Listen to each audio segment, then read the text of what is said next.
Hello and welcome. आज है हमारे लद्दाख ट्रिप का डे 6 और आज हम हुंदर के खूबसूरत सैंड ड्यून्स को पीछे छोड़कर निकल रहे हैं इंडिया के सबसे आइकॉनिक लेक को देखने, जिसका नाम है पैंगोंग।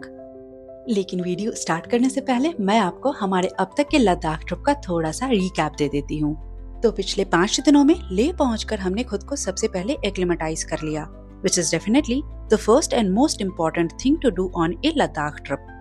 उसी दौरान लेह की लोकल साइट सीइंग भी कंप्लीट कर ली, जिसके बाद हम खारदुंगला क्रॉस करके नुब्रा वैली पहुंच गए, जहां हमने दिस्कित मोनेस्ट्री और हुंदर के सैंड ड्यून्स एक्सप्लोर किया। साथ ही इंडिया के नॉर्दर्न मोस्ट विलेजेस थांग और तुर्तुक का डे ट्रिप भी कवर किया। हमारे सारे day by day travel videos already channel पर अवेलेबल हैं, जिनके लिंक्स आपको वीडियो डिस्क्रिप्शन बॉक्स में मिल जाएगी, जरूर चेक कीजिए। और आज वक्त आ गया था नुब्रा वैली को अलविदा बोलने का और पैंगोंग के सफर पर निकल जाने का। Today it was a bright morning, सफर के लिए एकदम परफेक्ट। ब्रेकफास्ट करके हम सफर पर निकल पड़े। नुब्रा का आसमान बिल्कुल गहरे नीले रंग का दिखाई दे रहा था, जो बता रहा था कि यहाँ का एयर पोल्यूशन लेवल बहुत ही लो है। जनरली आसमान का रंग देखकर हम अंदाजा लगा सकते हैं किसी जगह की एयर क्वालिटी कैसी है। हाई पॉल्यूटेंट्स और फॉरेन पार्टिकल्स मौजूद होने की सिचुएशन में आसमान नीला कम और ग्रे ज्यादा दिखता है। नुब्रा से पैंगोंग जाने के लिए 2 मेन रूट्स हैं। पहला है अगमशोक रोड, जो डिस्टेंस के हिसाब से शॉर्टेस्ट है। दूसरा रूट जाता है वारीला पास के through, which is less taken one. लेकिन नुब्रा की खूबसूरत सैंड ड्यून्स को फाइनल गुड बाय कहने से पहले हमने डिसाइड किया कि थोड़ा एडवेंचर ट्राई करते हैं। इसीलिए हम रुक गए डेजर्ट हिमालय एडवेंचर पार्क पर, जहां है वर्ल्ड की longest high altitude zip line, approximately 2 kilometre लंबी, which is the longest one at this altitude. One more fact about this place, यहाँ भाग मिल्खा भाग मूवी के कुछ सीन्स भी शूट किए गए हैं। इस जगह हमने व्हाइट सैंड ड्यून्स पर एटीवी राइड ट्राई किया एंड ऑनेस्टली विराज को एटीवी पर जूमिंग करते देख ही समझ आ गया था उसे इस राइड में बेहद मजा आ रहा है। हमारा एटीवी राइड का एक्सपीरियंस सच में बहुत ही अमेजिंग था, जिसे मैं डेफिनेटली रेकमेंड करूंगी। और हाँ, श्रुति ने यहाँ जिप लाइन भी ट्राई किया।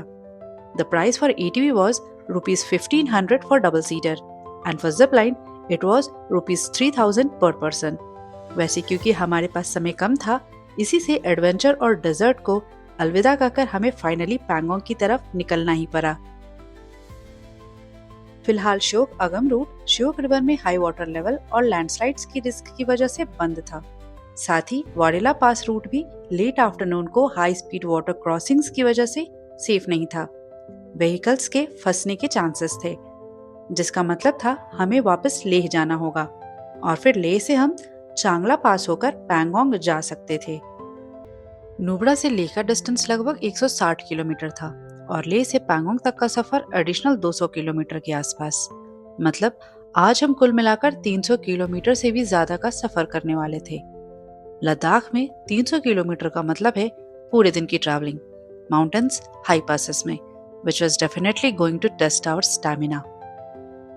वैसे लद्दाख में जर्नीज में इन रूट व्यूज काफी खूबसूरत रहते हैं, लेकिन उन व्यूज को एंजॉय करने के लिए आपके हेल्थ का सही होना बहुत इंपॉर्टेंट है। Considering the thin air in Ladakh, acclimatization becomes extremely important if you want to truly enjoy your trip, especially अगर आप पैंगोंग जा रहे हो। पैंगोंग लगभग 14,000 फीट पर है, जहाँ EMS के चांसेस बहुत ही ज्यादा हाई हैं। आज हमने 2 हाई पासेस क्रॉस किए, खारदुंगला और चांगला। चांगला पहुंचने से पहले ही हम काफी थक चुके थे।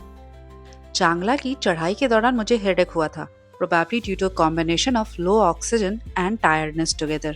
मैंने हेडेक पिल ले ली थी और मैं सजेस्ट करूंगी कि हाई पासेस क्रॉस करते समय सारे necessary medicines, water bottles, camphor, ये सभी आप हैंडी रखिए। फाइनली हम चांगला पास पहुंच गए। खारदुंगला हमने पहले ही क्रॉस कर लिया था नुब्रा टू लेह वाले रूट में। चांगला is also one of the highest motorable mountain passes in the world. One more fact about this place is that चांगला पर DRDO का टेरेस्ट्रियल R&D सेंटर मौजूद है, जो दुनिया का सबसे ऊंचाई पर लैंड पर बना रिसर्च सेंटर माना जाता है। यहाँ हम सिर्फ 10 मिनट ही रुके, जल्दी से कुछ तस्वीरें निकाली और फिर हमारे आगे की जर्नी को कंटिन्यू कर दिया। अब लेट आफ्टरनून हो चुका था और धूप धीरे धीरे सॉफ्ट हो रही थी। मेरा हेडेक जा चुका था और अब मुझे इस जर्नी में एक्चुअल मजा आ रहा था। चांगला के बाद मुझे ऐसा लगा जैसे हम किसी और ही दुनिया में एंटर हो गए हों। लद्दाख की ब्यूटी रॉ और सिंपल है, लेकिन बहुत ही ज्यादा पावरफुल और अपीलिंग दिखती है।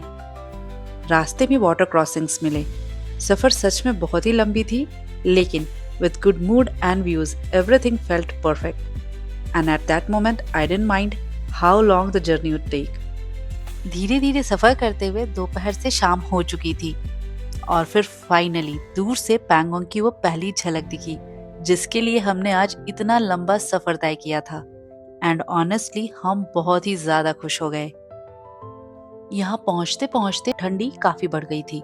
लद्दाख में समर्स में दोपहर नॉर्मल होंगे, लेकिन शाम और रात काफी ठंडी हो जाती है, स्पेशली पैंगोंग में। लेक के ही पास छोटे छोटे स्टेज मिल जाते हैं जो काफी बजट फ्रेंडली हैं। पैंगोंग में ग्रिड पावर सप्लाई नहीं है, यहाँ पावर सिर्फ सोलर या डीजल जनरेटर से ही मिलती है। इसीलिए इलेक्ट्रिसिटी यूजुअली शाम के 6 से 11 के बीच ही मिलेगी, दिन में तो बिल्कुल भी नहीं। आज का दिन तो खत्म हो चुका था। कल सुबह हम पैंगोंग को सुबह की रोशनी में देखेंगे, फिर वापस लेह के लिए निकल जाएंगे। इन रोड हम थिस्की मोनास्ट्री विजिट करेंगे और शाम तक वापस लेह पहुंचेंगे। अब तक ये हमारी सारी जर्नी बेहतरीन रही है। उम्मीद करते हैं कल का दिन भी अच्छा होगा। Thank you so much for watching. मिलते हैं नेक्स्ट वीडियो में। Till then take care and happy travelling.